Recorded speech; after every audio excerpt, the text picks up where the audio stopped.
በአንዳንድ መኪናዎች ጀርባ ላይ GDI የሚል ጽሑፍ አይታችሁ ይሆናል። ወይም ደግሞ አንዳንድ ሰዎች መልቲ ፖርት ፊውል ኢንጀክሽን፣ ሲንግል ፖርት ፊውል ኢንጀክሽን ሲሉ ሰምታችሁ ሊሆን ይችላል። ስለዚህ በዛሬ ቪዲዮ እነዚህ በመኪና ላይ ጭምር የተጻፉ ጽሑፎች ስለ መኪና ወይም ስለ ሞተሩ ምን ይናገራሉ፣ ትርጉማቸው ምንድነው የሚለውን ነገር እናያለን። በዋናነት ነዳጅን ወደ ኢንጂን ውስጥ ወይም ደግሞ ወደ ሞተር ውስጥ የማስገባት ስርዓት የምንላቸው ሲንግል ፖርት ፊውል ኢንጀክሽን፣ መልቲ ፖርት ፊውል ኢንጀክሽን፣ ጋዞሊን ዳይሬክት ኢንጀክሽን ናቸው።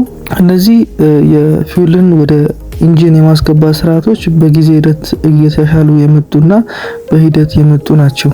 ሲንግል ፖርት ኢንጀክሽን የምንለው እንደ ስሙ አንድ ኢንጀክተር ኖዝልን የያዘ ሲሆን ይህ ኢንጀክተር ኖዝል ከትሩትል ቦዲው ቀደም ብሎ የሚገጠም ሲሆን የኢንጀክተሩ ቦታ የካርቡሬተሩን ቦታ የተካ በመሆኑ ከካርቡሬተር ጋር ያመሳስለዋል።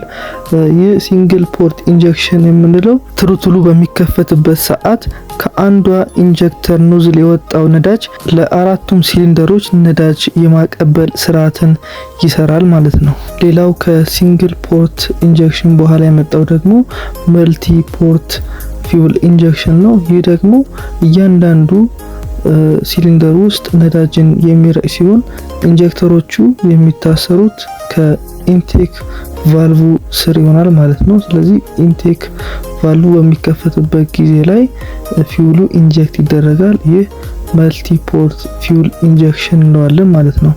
መልቲ ፖርት ኢንጀክሽን ከሲንግል ፖርት ኢንጀክሽን የተሻለ ጠቀሜታ አለው።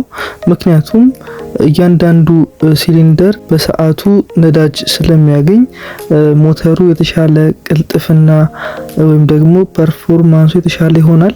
ሌላው ደግሞ ዳይሬክት ኢንጀክሽን ነው። ዳይሬክት ኢንጀክሽን የምንለው ደግሞ ኢንጀክተር ኖዝሉ ቀጥታ ከሲሊንደሩ መሀል ላይ የሚታሰርና ነዳጁን ኢንጀክት በሚያደርግበት ሰዓት ኮምባሽን ቻምበሩ ውስጥ ቀጥታ የሚረጭ ይሆናል።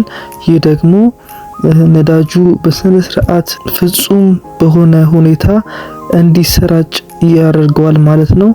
ስለዚህ ይሄ ዳይሬክት ኢንጀክሽን እንለዋለን። ዳይሬክት ኢንጀክሽን በፊት በናፍጣ መኪናዎች ላይ የሚተገበር ሲሆን አሁን ደግሞ በቤንዚል መኪናዎች ላይም ተሰርቶ እናየዋለን። ይህ ደግሞ ጋዞሊን ዳይሬክት ኢንጀክሽን ወይም ደግሞ GDI እንለዋለን ማለት ነው። ሌላውና የመጨረሻው ደግሞ ዱዋል ኢንጀክሽን ነው። ዱዋል ኢንጀክሽን ነው ደግሞ ፖርት ኢንጀክሽንን እና ዳይሬክት ኢንጀክሽንን ያካተተ ነው። RPM ወይም ደግሞ ፍጥነት በሚቀንስበት ጊዜ ፖርት ኢንጀክሽን የምንለው ስራውን የሚሰራ ሲሆን ማለትም ኢንጂኑ የሚንቀሳቀሰው ፖርት ኢንጀክሽን በመጠቀም ነው። የፖርት ኢንጀክሽን ቅድም እንዳወራ ነው ከኢንቴክ ቫልቭ ጀርባ የሚገኝ ኢንጀክተር ኖዝል ይጠቀማል። ፍጥነት እየጨመረ በሚመጣበት ጊዜ ደግሞ ዳይሬክት ኢንጀክሽንን በመጠቀም ኢንጂኑ ይሰራል። የበለጠ ፍጥነት በሚጨምርበት ጊዜ ደግሞ ዳይሬክት ኢንጀክሽን እና ፖርት ኢንጀክሽን አንድ ላይ በመሆን ዱዋል ኢንጀክሽን በመባል አንድ ላይ የሚሰሩ ይሆናል ማለት ነው።